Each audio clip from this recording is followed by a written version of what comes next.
श्री वल्लभाधीश की जय। श्री भागवत भगवान की जय।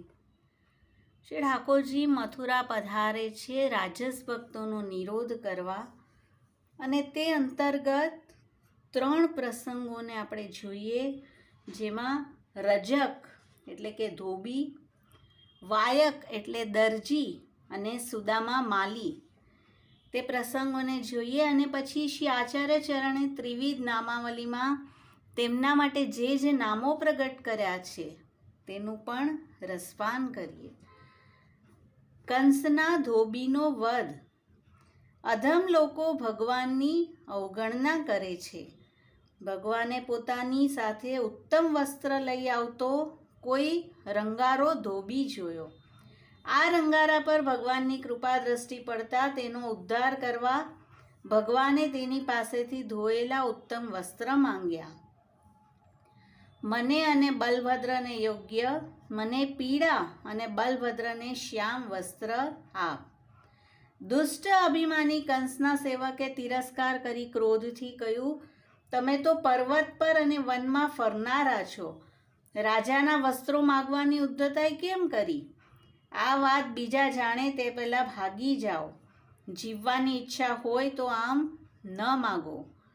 ભગવાનનું મહાત્મ્ય જાણ્યા વિના તેણે પોતાની જ બડાઈ ગાઈ.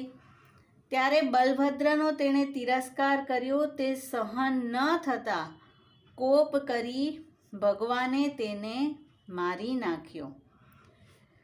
તેના સેવક રંગારા બધા વસ્ત્ર પડતા મૂકીને ભાગી ગયા. ભગવાને અને બલભદ્રએ યોગ્ય વસ્ત્ર લીધા અને બાકીના સારા ગોપને આપ્યા.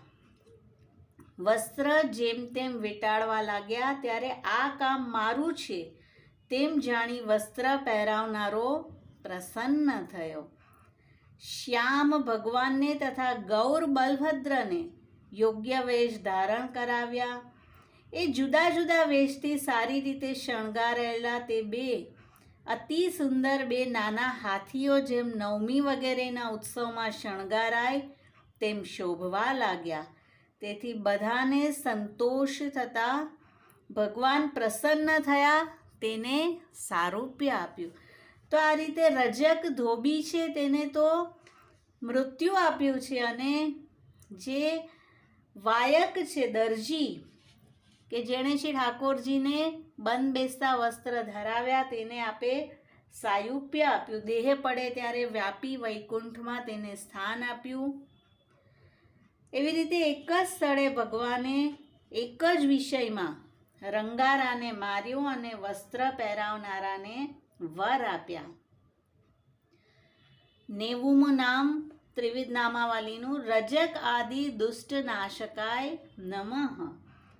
અને વાયક સંબંધી નામ છે વસ્ત્રાદ્યનેકા કલ્પભૂષિત રૂપાય નમઃ.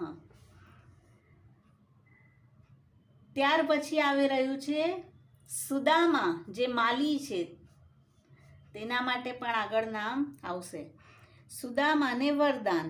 સુદામા નામનો માળી ભગવાનનો ભક્ત હોવાથી તેનું ઘર રાજમાર્ગ પર નહોતું. બજારમાં ઉત્તમ માલા ન મળી, તેથી ભગવાન અને બલભદ્ર તેના ઘેર પધાર્યા. ઉત્તમ માલા બનાવી તે હવે શું કરવું તે વિચારતો ઊભો હતો. ત્યારે ભગવાનને પધારેલા જોઈને ઊભો થઈ સાષ્ટાંગ દંડવત પ્રણામ કર્યા. ઘરમાં ઉત્તમ આસન નહોતું, બીજેથી લાવ્યો. ચરણ ધોયા, બીજા ઉપચાર કરી, ચંદન લેપ તાંબુલ માલાથી સેવકો સાથે ભગવાનની પૂજા કરી.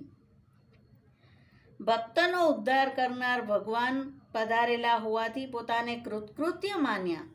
આજે અમે ગૃહસ્થનો જન્મ સાર્થક થયો. કરોડો જન્મમાં મેં કરેલ સર્વ કર્મનું ફલ આપના આગમન રૂપ મને મળ્યું. અને બહુ સરસ પ્રાર્થના કરી છે. કાલના મુખમાં પેઠેલા જીવોનો ઉદ્ધાર કરવા પધારેલા આપ કાલને ઠગી તેની પાસેથી જીવોને લઈ જાઓ છો. એ કાલને ઠગનાર આપ મિત્ર જ છો. બહુ સરસ આ વિનંતી કરી રહ્યા છે કે જીવ તો એક એક ક્ષણ કાલના મુખમાં પ્રવેશ કરતો જાય છે, પણ જેટલી ક્ષણો તેની સેવા અને કૃષ્ણ સ્મરણમાં વીતે છે તે કાલને ઠગીને કૃષ્ણ તે જીવને પોતાની પાસે લઈ જાય છે. સેવક તરીકે આપ સ્વીકારો તે વરદાન કરતાં પણ વધારે કૃપા છે, કારણ કે વર હદવાળો છે અને દાસપણું હદ વગરનું છે. દાસનું બધું જ કામ સ્વામીએ કરવાનું હોય છે. ભગવાને જ્યારે તેને વર આપવા કહ્યું તો કહે છે કે નહીં, મને આપ સેવક બનાવો, તે મારા માટે સૌથી મોટું હશે, કારણ કે જો હું દાસ બની જઈશ તો મારી બધી જ જવાબદારી આપ પર આવશે. પ્રસન્ન થયેલા ભગવાન અને બલભદ્રે પ્રણામ કરી શરણે આવેલા સુદામાને અનેક અનેક વર આપ્યા.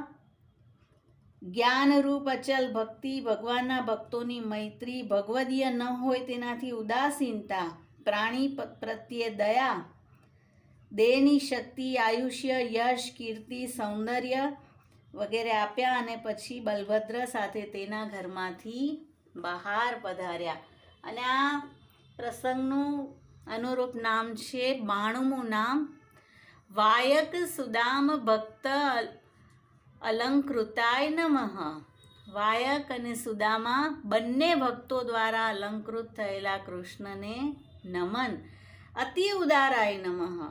અને અનેક અનેક આ રીતે વરદાન સુદામા માલીને આપ્યા છે. તો એકવાર જેણે શ્રી ઠાકોરજીને શૃંગારિત કર્યા, શ્રી ઠાકોરજીને માલા ધરી, તેને પ્રભુજી આટલું બધું દાન કરી રહ્યા છે.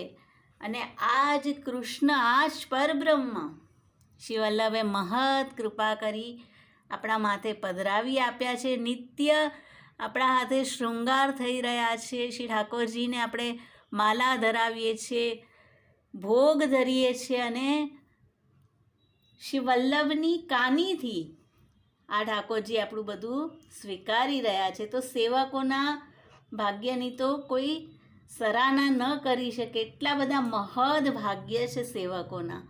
તો નીકી ભાંતિથી આ પ્રભુનું સેવન કરીએ, લાડ લડાવીએ. શ્રી વલ્લભાધીશ કી જય.